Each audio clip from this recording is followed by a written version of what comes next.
ta'ala wa barakatuhu.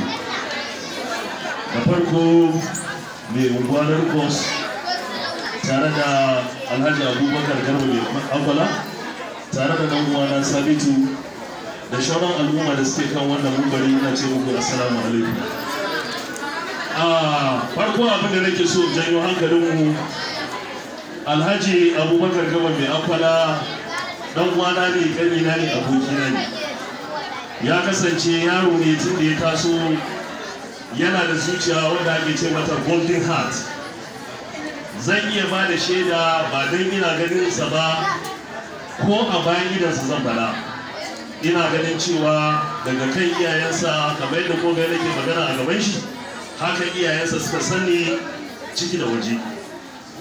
Duk abin da kaga yayi a nan wajen gado yi. Menene shi yasa manzon Allah sallallahu alaihi wasallam yace ka nema ma ƴaƴanka uwa ta gari. In banda Allah ya sa ya samu tarbiyyar yin haka da kwata-kwata ba zai yi ba. Amma kafin mu je ga ko'ina, ɗazu mai gabatarwa ya gabatar da suna guda biyu wanda ya alaƙanta ni da shi, wanda shi ne ya ce Alhaji Abubakar Sadiq Plaza wanda aka sani da Aljuma. Da kuke ganin shi yana da kyakkyawan alaƙa da Alhaji Abubakar Sadiq Plaza. Ko da mai unguwa ya ce ba fati ake bi ba mutum ake bi. Da muka ji ya ce zai koma PDP, ba abin da muka mishi sai muka mishi fatan alkhairi. Duk mai ƙaunar Allah a cikin ɗakin nan ya ce Ubangiji Allah ya sa ya shiga asa'a. Allah ya sa ya shiga. To bari ku ji inda abin yake.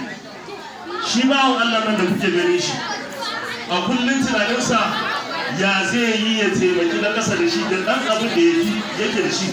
Ba dan ba ya fi kowa arziki ba, ba ko dan ya fito gidan arziki ba.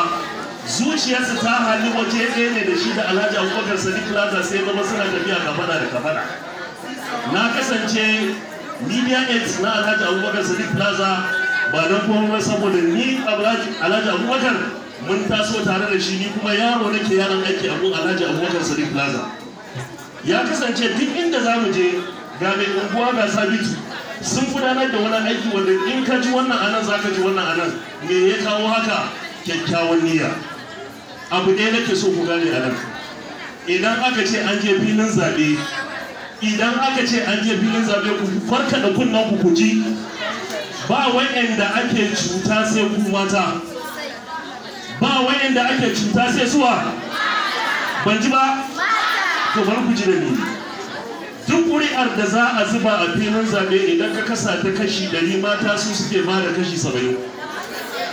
Saboda ku kuka fi yawa, ku kuka fi fitowa kuke zuba ba ƙuri'a. Idan ba ku zaɓi mutumin da zai taimake ku ba, wa za ku zaɓa? To wannan shine alama. A yanzu yana kan kujerar siyasa ne? Yana kai? Da kudin shi yake koma da kudin shi ba? To muna so dan Allah dan Annabi, a yayin da aka zo zaɓe ku tabbatar da cewa kun gane fuskar shi. Kun gan shi? Yaro ne mai siffan manyan mutane, zuciya ce ta manya. Saboda haka dan Allah ina so ku tafa mishi dan Allah. Bisa ga wannan shimfiɗi da nayi, na san cewa akwai bayanai da yawa da ya kamata na yi, amma duba da lokaci akwai musamman ɗalibai na jami'ar Jos waɗanda suka ba da lambar yabo ga Alhaji Abubakar mai Akwala. Sun ba da wannan lambar yabo saboda a ƙoƙarinsa wanda a turanci ake kiran shi philanthropist, wanda ya kasance bisa ga irin wannan taimako da yake bayarwa. Wannan 'yan makaranta da suke jami'ar Jos, Department of Theatre Art, waɗanda suke wasan kwaikwayo da raye-raye, suka ga ya dace su bashi wannan lambar yabo, amma saboda commitment idan al'umma a wannan ranar sai Allah bai sa ya samu zuwa ba. Suka ga ya dace duk inda yake su bi shi, su isa mushi da wannan sako, wanda wannan sako tun daga jami'ar Jos yake.